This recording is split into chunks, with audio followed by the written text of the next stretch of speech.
안녕하세요. 잘생긴 이민남입니다. 오늘 문득 지난주에 고3 친구들이 수능 시험을 봤잖아요. 그럼 수능 시험을 본 다음에 운전면허를 따기도 하고 그 다음에 이제 대학생이 되는 친구들은 컴퓨터를 공부하기도 하거든요. 그래서 이 영상을 만들어서 좀 올려놓으면 좀 좋지 않을까 해서 영상을 찍어서 올려봅니다. 그래서 겨울방학 기간 동안에 컴퓨터 공부는 어떻게 하면 좋을까요? 물론 대상이 되는 사람도 있고 안 되는 사람도 있겠죠? 그래서 컴퓨터 자격증을 따려고 이리저리 알아보는 학생들한테 도움이 되는 영상이길 바랍니다. 그래서 오늘 도서관에 갔다가 여러 내용들을 적어 놨어요. 그런데 핸드폰에 적었던 내용들이 저장이 안 돼서 다 사라져 버려서요. 이렇게 집에 와서 다시 정리를 해봤습니다. 그래서 여기 있는 내용들을 보고 제가 지난 수년간 컴퓨터를 배우러 학원에 오면 상담했던 내용들을 또 특히 겨울방학 때 와서 상담했던 내용들을 바탕으로 해서 좀 몇 가지 설명을 해보도록 하겠습니다. 자, 오늘은 특별히 요것도 하나 준비했습니다. 제가 이 화면을 보면서 설명을 하려고, 펜도 하나 준비를 했어요. 이렇게, 이미남이라고 써볼까요? 이미남. 자, 방학 동안에 무엇을 어떻게 공부해야 할까요? 학생별로 좀 틀립니다. 그래서, 수능을 끝낸 고3 친구들이 있을 테고요. 그 다음에 중고등학생이랑 초등학생들은 엄마한테 끌려서 오겠죠? 방학 때 놀지 말고 공부 좀 해. 라고 해서 이렇게 학생들이 오는데, 어, 학생들의 경우에요. 자기가 직접 공부를 해야지라고 생각하는 친구들은 와서 열심히 해요. 와서 열심히 공부를 하는데, 이 영상을 보시고 엄마 아빠들이 야, 너 방학 때 놀지 말고 뭐 좀 배워 라고 하면 그 친구들은 학원에 와도 열심히 안 합니다. 그래서 좀 감안을 해서 보내주세요. 꼭 자기가 하고 싶다고 했을 때 좀 보내는 게 좀 더 효율적이지 않나 생각을 해보고요. 고3 학생들이 이제 대학생이 되면 뭘 해야 되냐면 리포트나 발표 자료를 준비할 거잖아요. 물론 당장에 뭐 3월부터 하지는 않을 테지만 그리고 이미 충분히 중학교 때, 고등학교 때 뭐 숙제를 하거나 발표 준비를 해서 사용을 해봤지만 그러한 부분에서 방학 동안에 OA 프로그램을 공부하러 많이 와요. 그래서 한글이랑 파워포인트랑 엑셀이랑 이렇게 해서 이 공부를 하러 오거든요. 그래서 이 부분에서 이어지는 부분들이 ITQ 자격증을 소개를 해줘요. 그래서 공부를 하고 자기가 얼만큼 공부를 했는지 테스트를 해서 자격증을 따면 또 자신감도 생기고 성취감도 생기니까 이렇게 ITQ 자격증 과정을 소개하고 있거든요.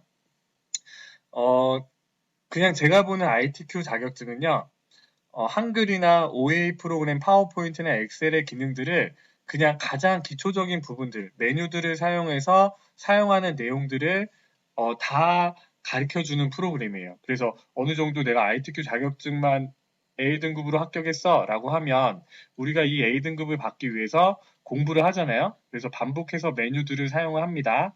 그러면 그 메뉴들을 익혀주시고 그 다음에 내가 리포트를 쓰거나 발표 자료를 만들 때 여러분들이 그 메뉴들이 생각이 나서 사용을 할 수가 있는 거죠. 그래서 저 같은 경우에 고3들 졸업하고 오면 이 ITQ 자격증으로 OA 프로그램들을 좀 익히세요 라고 이렇게 소개를 해드리는 편이고요. 지금 이거 같은 경우에는 잘생긴 이민남 유튜브에 시리즈별로 다 만들어져 있습니다. 이렇게 한글이랑 파워포인트나 엑셀 과정을 다 이렇게 만들어 놨어요. 그래서 굳이 뭐 학원에 오지 않더라도 여러분들이 의지만 있다면 동영상을 보시고 공부할 수 있게 만들어 놨습니다. 제가 이 영상 밑에도 링크를 같이 붙여 놓을게요. 여러분들이 보시고 공부를 하시려면 좀 공부를 하시면 됩니다. 중고등학생 같은 경우에는요, 뭐 학교 다닐 때 방학이 아닌 기간에 학원을 다니기는 실업계 고등학교 친구들은 많이 다니지만 인문계 학생들은 그럴 만한 여유가 없잖아요. 그래서 방학 동안에 특강식으로 열리는 뭐 2주 과정, 뭐 아니면 한 달 과정 이렇게 해서 한글, 파워포인트, 엑셀, ITQ 과정을 또 배워보시는 것도 괜찮으세요. 그래서 내가 이번 겨울방학에는 한글이랑 파워포인트를 땄어. 그러면 이 부분을 배운 거고요. 다음에 만일에 엑셀까지 못 배웠다라고 하면 내년 여름방학 때 또 엑셀 부분을 따로 배우시면 되잖아요. 그래서 그런 식으로 좀 나눠서 배우시면 될 것 같고요. 중학교 3학년 이제 부모님들이 알아보시고 특성화 고등학교에 진학을 위해서 나는 컴퓨터 학원을 계속 보낼 거예요. 이렇게 상담을 하시는 분들이 계시는데요. 일단은 어머니 욕심에 찾아보지 마시고 아이한테 일단은 물어보시고 너가 이것들을 할래? 이렇게 같이 많이 얘기를 해 보신 다음에 이 OA 프로그램 ITQ 과정을 먼저 하시고요. 그 다음에 커마 리급 정보 처리 기능사 쪽으로 넘어가면 돼요. 그런데 이제 커마 리급이랑 정보 처리 기능사 같은 경우에는 필기 시험이 있기 때문에 조금 어려워하더라고요. 그래서 좀 의지가 있는 친구들한테 좀 공부를 해라고 해야지 그렇지 않은 경우에는 그냥 시간만 보내더라고요. 그래서 그런 게 있고, 그 다음에 중고등학생은 방학 동안에 파이썬이나 C 언어, 자바, 프로그래밍 언어를 간단하게 공부를 할 수가 있어요. 그냥 기초적인 부분만 깊이 들어가는 게 아니라 파이썬이 어떤 거야? C 언어가 어떤 거야? 자바가 어떤 거야? 이 정도는 방학 기간 내에 좀 수업을 들으시면 아니면 유튜브에 이런 영상들을 기본적인 기초 영상들이 올려져 있는 게 있거든요. 그래서 그것들을 또 찾아서 뭐 하루에 1시간씩 좀 공부를 하시면 또 익힐 수 있는 그런 계기가 되겠죠. 초등학생 같은 경우를 예를 들어서 생각을 해보면요. 초등학생은 일단 타자 연습을 해야 돼요. 타자 연습을 빵이 0에서 10까지의 수준이 있다고 하면 뭐 1, 2 수준으로 온다고 하잖아요. 그러면 학원에 와서 그냥 타자 연습만 하다 가는 거예요. 왜냐하면 타자를 못 치면 아무것도 할 수 있는 게 없거든요. 그래서 혹시 부모님이 보시고 내가 방학 때 초등학생들을 좀 학원에 보낼 거야 라고 하면 타자 연습을 집에서 좀 시키시고요. 이런 OA 프로그램이 아니라 그냥 이런 코딩 과정, 쉽게 스크래치랑 엔트리, 마우스를 이용해서 블록 코딩으로 배울 수 있는 그런 과정들을 좀 가르쳐 주시면 좀 좋으실 것 같아요. 그리고 이제 타자가 한 5, 6 정도가 된다. 속도가 뭐 1분에 한 200타 정도 된다라고 하면 이런 OA 프로그램. 왜냐하면 초등학생들도 발표 수업을 준비하고 리포트로 뭐 뭔가를 정리하면 좋잖아요. 그래서 한글이랑 파워포인트 정도는 충분히 배울 수 있으니까 좀 그런 식으로 해서 좀 스케줄을 잡으시면 될 것 같고요. 그러니까 대학생이랑 일반인 같은 경우에 많이 옵니다. 그 방학 동안에 내가 졸업 인증을 위한 자격증을 따거나 아니면 4학년 졸업반인 경우에 이력서 작성을 위해서 컴퓨터 자격증을 따고 싶어요 라고 하는 사람들이 많이 찾아오는데 일반인도 마찬가지죠. 재취업을 위해서 컴퓨터 자격증, 그 다음에 이제 컴퓨터를 전혀 몰라서 그냥 기초를 배우고 싶어요 라고 이렇게 오시는 분들이 계시는데요. 이 기초를 배우는 과정, OA를 사용하는 과정은요, 저는 거의 대부분 그냥 ITQ 자격증을 한번 해보세요 라고 하거든요.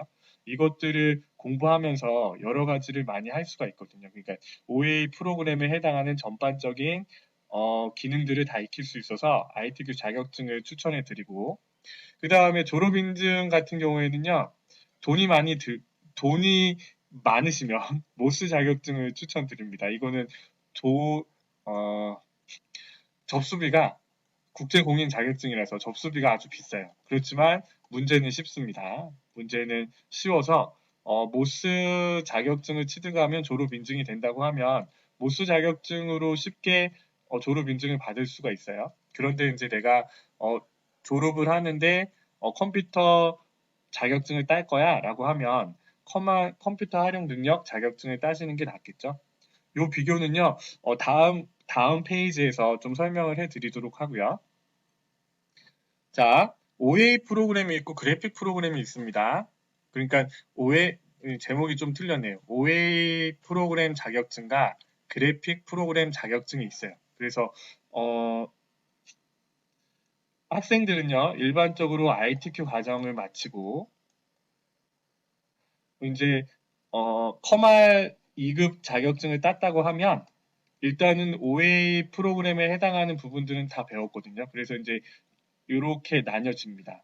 이렇게 하나는 프로그래밍으로 나눠지고 그다음에 또 하나는 그래픽 쪽으로 이렇게 나눠져요. 그래서 그래픽을 배우겠다라고 하면 포토샵이랑 일러스트를 배우는 거고 프로그래밍을 배우겠다. 그러면 C 언어를 배우게 되겠죠. C나 파이썬이나 자바나 이런 프로그래밍 언어를 배우거든요. 그래서 일단은 타자는 무조건 칠 수 있어야 되니까 ITQ 과정으로 타자 치는 연습을 한다고 하면 그 다음에 이제 이렇게 그래픽이나 프로그래밍 쪽으로 이렇게 나눠지거든요. 그래서 OA 프로그램 과정 같은 경우에는 ITQ 자격증을 이제 좀 보라고 하고 그 다음에 이제 사무실에서 엑셀의 기능들을 익히고 배우는 과정이라고 하면 커말 자격증을 취득하시라고 해요. 그리고 나는 그래픽 쪽으로 나갈 거야 라고 하면 포토샵, 일러스트, 인디자인을 활용을 해서 GTQ 자격증이나 컴퓨터 그래픽스를 취득하라고 합니다. 이렇게 얘기를 해주거든요. 그러면 이제 결정을 하시겠죠. 자, 그러면요. 커말 자격증 같은 경우에 제가 생각하기에 커말 1급이랑 커말 2급 자격증에서요.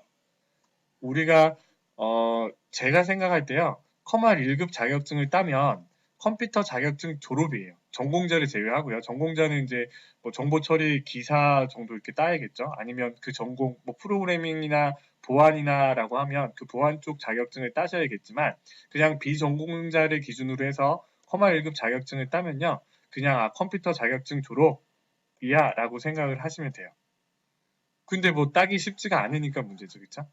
그러니까 토익으로 비교를 하면 이거는 제때 기준인데요. 제가 학교 다닐 때 한 830점 토익 점수가 넘으면 공사에 원서를 쓸 수 있었거든요. 그러니까 커말 1급 정도 따면 그 정도인 것 같아요. 제가 생각할 때. 그래서 토익 830점 이상. 그런데 따기는요. 커말 2급에 비해서 한 5배는 더 어려워요.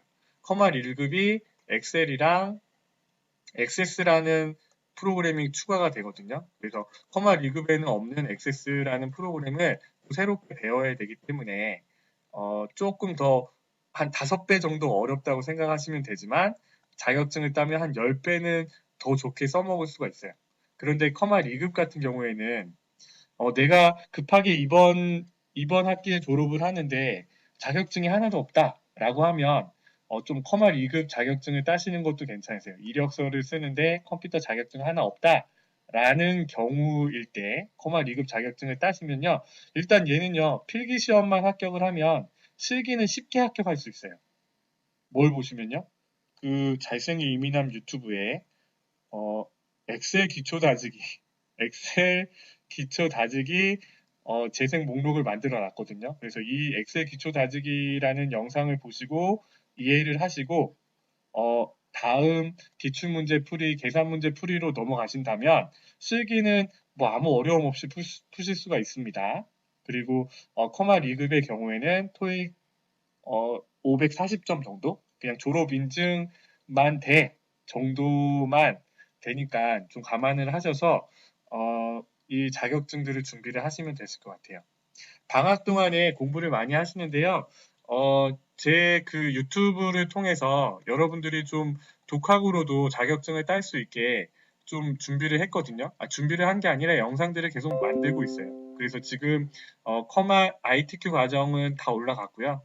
그 다음에 모스 2016을 기준으로 이 자격증 과정들도 다 올라갔고, 그 다음에 커마 2급은 실기만 좀 올려놨어요. 실기만 올려놨고, 그 다음에 지금은 이제 GTQ 과정을 하나씩 올리고 있거든요. 그래서 여러분들이 필요한 부분들을 제가 영상에도 링크를 시켜 놓을 테니까 좀 보시고 찾아보시고 좀 하시면 좋지 않을까라는 생각을 해봅니다. 그래서 이 영상들 소개를 해봤는데 어떠신가요? 잘생긴 이민남과 함께 자격증 따시지 않으실래요? 자, 이 영상이 도움이 되셨다면요. 구독과 좋아요 부탁드립니다. 그리고 다른 친구들한테 혼자만 알지 마시고 좀 알려주세요. 잘생긴 이민남 블로그에 보면 자격증 독학으로 공부해서 딸 수 있어. 이렇게 좀 말씀을 해주시면 지금 500명인데 또 1000명이 또 되지 않을까? 금방 되지 않을까? 생각을 해봅니다. 그래서 같이 소통하면서 그리고 영상들을 보시고 잘 모르겠으면요. 아니면 제가 잘못 가리키거나 틀리면 좀 댓글에 좀 남겨주세요. 그러면 댓글을 보고 내가 뭐 수정을 하거나 아니면 고치거나 아니면 또 모르는 부분은 설명을 해드리거나 그렇게 하면 되니까요. 서로 소통하면서 독학으로 자격증 따자. 한 방에 자격증 따자. 여기까지 하겠습니다. 수고하셨습니다. 잘생긴 이민남이었습니다. 감사합니다.